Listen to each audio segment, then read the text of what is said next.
कलंदर सब उसके औतार छोड़ के अपने माल की चादर इधर उधर ना डोल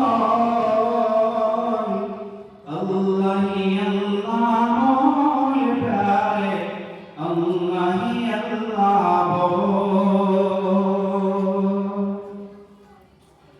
कौन है शिया कौन है सुन्नी कौन वहाबी कौन देवबंदी कैसी फिर पाबंदी शिर्क को बिदअत छोड़ के कर ले सुन्नत की पाबंदी नहीं तो वरना नशर में जागिर खुल जाएगी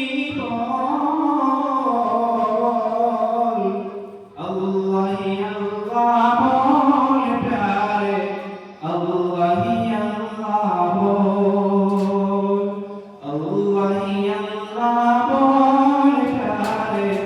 अल्लाह ही अल्लाह बोल।